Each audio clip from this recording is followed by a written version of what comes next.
setelah orang tertarik ke produknya, kita harus meyakinkan orang buat beli produk itu. Makanya kita kasih, ini ada fitur gratis ongkir, makanya kita kasih, ini ada diskon, ini ada promo, ini ada voucher, ini hanya hari ini, ada sale sekian, potongan harga sekian.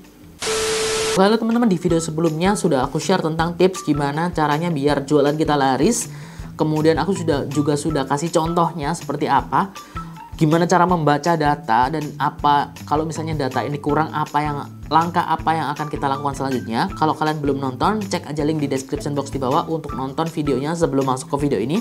Di video ini aku akan sedikit menebalkan tentang konsep apa yang sebenarnya aku gunakan. Sebenarnya ini aku adaptasi dari konsep funneling. Salah satu konsep funneling.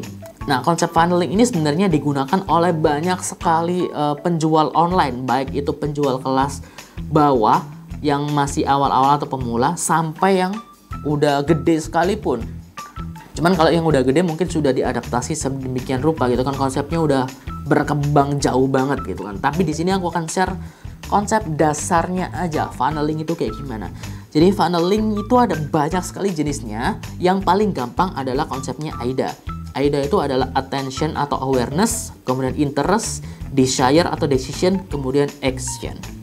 Langsung aja mulai di tahap pertama, yaitu attraction atau awareness. Attraction atau awareness seperti namanya, attraction itu kan menarik, menarik orang lah ibaratnya. Caper ibaratnya, caper. Awareness itu adalah meng-aware orang supaya orang aware ke kita. Supaya orang ngelirik kita. Supaya orang kayak memperhatikan kita. Itu awareness. Nah, di tahap awareness ini biasanya banyak sekali brand-brand atau orang-orang yang jualan itu promosi gede-gedean, ngiklan gede-gedean dimanapun, dan harus bisa awareness. Di tahap awareness ini harus bisa ngakses ke sebanyak-banyaknya platform. Misalnya di YouTube ngiklan, atau mungkin nggak ngiklan nggak masalah, kita bikin banyak sekali konten. Intinya adalah awareness itu gimana caranya kita menarik semakin banyak orang untuk ngelirik ke kita. Ini belum masuk ke penjualannya, entah mereka mau beli atau tidak, nggak peduli. Yang penting mereka tertarik dulu ke kita. Jadi aku pribadi selalu nyaranin kalian punya niche. Niche itu adalah target market, seperti target market gitu lah. Jadi misalnya kalian jualan baju, ya kalian nggak hanya jualan baju, tapi jualan baju ke siapa? Apakah ke mahasiswa? Apakah ke orang kantoran? Apakah ke pecinta alam, apakah ke orang yang suka traveling, atau ke siapa? Itu harus didetailkan dengan baik. Nah, saat kalian mendetailkan niche kalian seperti apa, misalnya katakanlah ke mahasiswa yang merantau. Nah, kalian udah tahu nih target kalian mahasiswa yang merantau, maka gimana caranya kalian caper ke mahasiswa yang sedang merantau ini? Gimana caranya kalian caper ke mereka? Nah, itu PR di tahap awareness ini.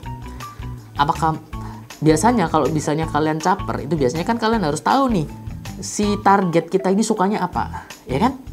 Kalau misalnya kalian PDKT nih ke lawan jenis gitu kan, kalau kalian pengen caper, kalian kan harus tahu dia sukanya apa. Intinya caper itu pokoknya mereka noleh aja lah, pokoknya mereka membaca, pokoknya mereka melihat videonya. Baru masuk ke tahap kedua, yaitu interest. Interest ini bagaimana cara menarik orang untuk menyukai produk yang kita jual. Misalnya katakanlah kita jualan handphone. Baru nih handphone ini kita tonjolin kelebihannya. Kelebihannya handphone ini itu bla bla bla bla bla bla gitu kan. Tapi terkadang orang itu nggak masuk ke tahap awareness, langsung masuk ke tahap interest. Jadi langsung aja jualan. Ini ada handphone, kelebihannya ini. Ya sebenarnya bisa aja kalau handphonenya itu bagus. Sama kayak ibarat kalau misalnya kalian adalah cewek yang cakep, cewek atau cowok yang cakep banget. Terus kalian tiba-tiba koar-koar, aku sedang mencari jodoh katakanlah. Ya mungkin akan banyak orang yang memperhatikan. Kalau memang kalian bagus, kalau misalnya kalian cakep. Ya sama, produk juga kayak gitu. Kalau misalnya produknya itu bagus, produknya itu keren, produknya itu wah, pokoknya disukai banyak orang lah. Ya nggak perlu awareness lagi, langsung aja masuk ke interest. Nih produk ada ini kayak gitu. Atau ini harganya murah katakanlah. Ya orang akan tertarik. Tapi bagaimana dengan produk yang biasa aja? Bagaimana produk yang Ya fiturnya ya umum biasa aja, sama kayak produk-produk lainnya. Nah makanya perlu tadi awareness atau attraction untuk caper dulu. Setelah caper baru tunjukin kelebihannya. Jebret produknya ini. Ada fitur ini, ada ini. Nah kayak gitu. Setelah itu masuk ke tahap decision atau desire. Disinilah orang menentukan apakah mau beli atau tidak. Bagaimana memastikan orang mau beli atau tidak? Kita harus pastikan produknya bagus. Kita harus pastikan kualitas produknya bagus. Kita harus perhatikan apakah toko atau penjualnya itu responsif. Kita harus pastikan menjawab semua kebutuhan kalau misalnya ditanya. Kita harus pastikan bahwa ada program-program, misalnya program diskon, program gratis ongkir, program voucher, promo-promo dan sebagainya, garansi dan sebagainya. Kita harus meyakinkan orang di tahap decision ini untuk membeli, bukan untuk tertarik ke produknya. Kalau tertarik ke produknya, ke tahap interest tadi, setelah orang tertarik ke produknya, kita harus meyakinkan orang buat beli produk itu.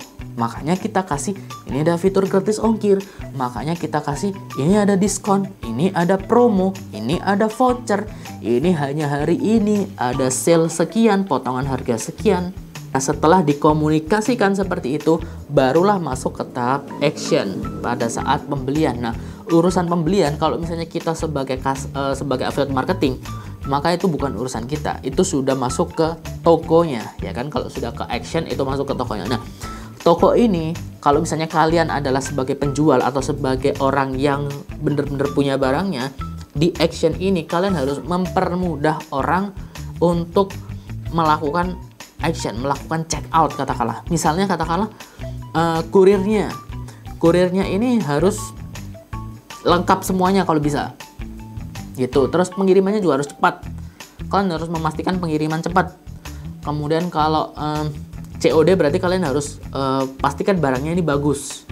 Dan setelah itu sebenarnya ada lagi after sales. After sales itu setelah orang beli. Setelah orang beli ini gimana? Nah, apakah dia itu suka dengan produknya? Biasanya kita akan tawarin lagi. Toko biasanya akan nawarin lagi untuk ini ada produk juga nih kayak gini, misalnya produk ini fungsinya kayak gini. Nah, kalau misalnya after sale biasanya itu udah langsung aja ke produk karena orangnya udah tahu, orangnya udah kenal kita. Ibaratnya kalau misalnya kita kayak hubungan antar manusia ya, misalnya kalau kita udah kenal, kita kan nggak perlu memperkenalkan diri, kita kan langsung, bro, udah langsung kan kita udah kenal. Jadi langsung aja, bro, aku punya barang baru nih, atau aku punya kelebihan baru nih, aku bisa gini. Udah langsung, nggak perlu caper lagi. Karena affiliate marketing itu bisa ganti produk sewaktu-waktu, maka kalian jangan fokus ke produknya. Jangan fokus ke jualan produk apa. Jangan fokus ke menjelaskan keunggulan produk ini. Enggak. Fokuslah kepada needs atau target market, mereka butuhnya apa, kasih solusi dalam bentuk produk. Kayak contohnya di video sebelumnya aku sudah share, misalnya katakanlah ada target marketku atau niche target marketku di salah satu affiliate itu yang aku jualan set-top box. Nah, di mereka itu punya masalah set-top boxnya cepat panas. Even set-top boxnya nggak beli di aku, nggak masalah. Set-top boxnya mereka cepat panas. Gimana solusinya? Maka aku kasih solusi. Kalau misalnya set-top box cepat panas, aku saranin jangan dinyalakan saat lingkungannya lagi panas. Jadi nyalakan misalnya di kamar atau di ruangan ber-AC atau di saat malam katakanlah, biar nggak terlalu panas dan nggak meledak gitu. Nah, atau nyalakannya jangan terlalu sering. Kalau udah panas ya udah dimatikan terus kemudian diem kayak gitu, didiemin kayak gitu. Atau kalian bisa pakai kipas. Nah, kipas atau fan cooler untuk set-top box itu ya kayak gini. Ada ini. Kalian bisa cek link di description. Nah, kayak gitu. Ini salah satu contoh ya, salah satu contoh bahwa aku fokusnya di solusi. Mau produknya kayak gimana pun nggak masalah. Mau produknya aku ganti dari A, B, C nggak masalah. Yang penting aku sudah punya konten berupa solusi. Solusinya seperti ini. Mau produknya kayak gimana pun nggak masalah. Yang penting solusinya ini. Gitu ya. Beda dengan penjual. Kalau penjual mau nggak mau kita harus jualan produk. Orang ini produk kita, gitu kan? Produk kita emang nggak mau, kita harus menonjolkan produk ini. Oke teman-teman, itu saja yang bisa aku share di video ini tentang konsep funneling. Sebenarnya ada banyak sekali konsep funneling. Itu AIDA itu adalah salah satu konsep funneling yang dasar banget. Tapi menurutku konsep AIDA ini menjadi dasar dari semua konsep funneling yang sudah berkembang selama ini gitu. Kalian bisa sebenarnya juga bisa adaptasi konsep ini menjadi konsep milik kalian sendiri. Dan mungkin bagi beberapa orang konsep ini terlalu susah atau terlalu ribet. Banyak orang yang, karena banyak temanku yang aku kasih tahu seperti ini, nggak perlu jualan mah jualan aja, tinggal jualan, tinggal promo produk dan sebagainya. Mereka masih melakukan seperti itu, tapi hasilnya ya nihil gitu loh. Bukan nihil sih, ya ada, tapi ya nggak terlalu bagus. Sedangkan aku sudah membuktikan sendiri konsep yang seperti ini bisa berhasil. Memang nggak terlalu banyak, tapi at least itu jangka panjang. Ini, kalau misalnya konsep yang cuma sekedar upload terus jualan produk, itu biasanya setelah produknya udah redup, mereka ganti produk baru, itu ya mereka mulai dari awareness lagi sebenarnya. Mereka mulai dari promo lagi, mereka mulai dari jualan, mulai dari nol lagi. Tapi sedangkan konsep AIDA ini sebenarnya, atau konsep funneling ini sebenarnya kita sudah punya corong. Tinggal kita ganti-ganti aja produknya, corongnya mah sama aja. Misalnya cara narik awarenessnya, cara capernya, cara bikin interestnya, cara untuk make decisionnya, meyakinkan orangnya, cara untuk actionnya, itu semuanya udah dapet gitu loh, udah dapet. Tinggal mau ganti-ganti produk nggak masalah, konsepnya udah dapet. Oke, semoga informasi tadi membantu. Jangan lupa untuk klik tombol like dan subscribe channel ini dan nyalakan notifikasinya. Dan sampai jumpa di video selanjutnya. Dadah.